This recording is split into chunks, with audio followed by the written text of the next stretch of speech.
I'm Heather. Question, big question. How, from my journal, how do I reconcile the parts of me that crave deep control or surrender in sex, relationships, or otherwise, without feeling like I'm too much or there's something wrong with me? I'm broken. Okay, I'm going to ask it in a different way. I don't know how to be loved or if I'm lovable when the deepest, most hidden and shameful parts of me want control or surrender. And I feel like if I show that to anyone, that I'll be too much or too weird, or they'll find out that I'm broken. So how do I find someone who understands? Okay, so let's break this down and let's start with a lot of therapists. When you bring to them these ideas of control and surrender and punishment and discipline, sometimes therapists are like, there's something wrong with you. And it reinforces this feeling that there's something wrong with you. But the reality is there are a lot of us, some of us are pretty neurodivergent, that crave that kind of structure and control and thrive and create deep trust and satisfaction. So I get it. For a very long time, I felt like I was weird. Definitely felt like, who's ever going to love me for being such a control freak? And it wasn't until I totally surrendered. It's funny, I don't like to surrender, but I totally surrendered to my true self. I surrendered to the parts of me that I really had in the closet. I had in the shadows, the parts of me that I thought I was like this really good girl, like this really sweet, nice girl. But underneath there was this current of like, I'm going to control you and put my fingernails in your jugular and pull you and make you do what I want to do out of everyone's going to leave me. And I don't feel good enough. I feel weird. I feel broken. I feel strange. Like people are going to think I'm so weird and I have to control them in order to make them love me. None of that is actually true. For some of us, control and surrender in a relationship, discipline, rituals, dynamics, power exchange. For some people, these are some of the safest experiences that we've ever had. And when we have negotiated, clear, safe spaces in relationship with people who understand us and don't think we're weird, they're like, hey, your weird matches my weird. And when that happens, it's like, oh, you have such a deep breath and such a relaxation in your body.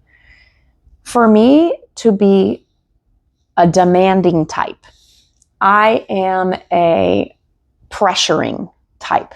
I am a projecting type. I want to put myself out there in the world. It matches so nicely with a receiving type.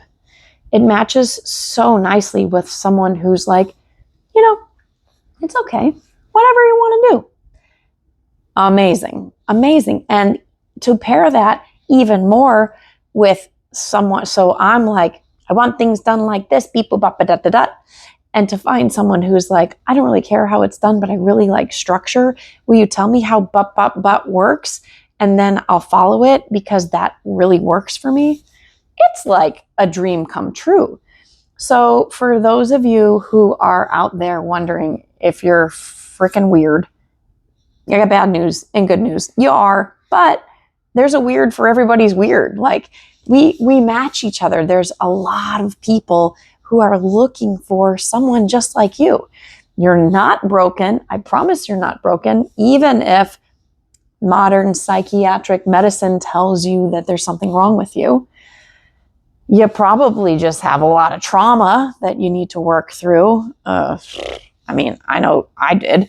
And I know that there's people I love very much who have had to work through their trauma.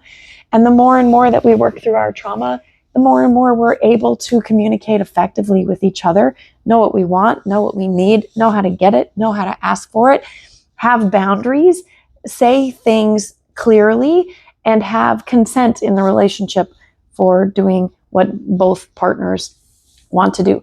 And even to the point where we add other partners, that there are such experiences where there's open negotiation happening in the relationship so that other people can also be involved in it.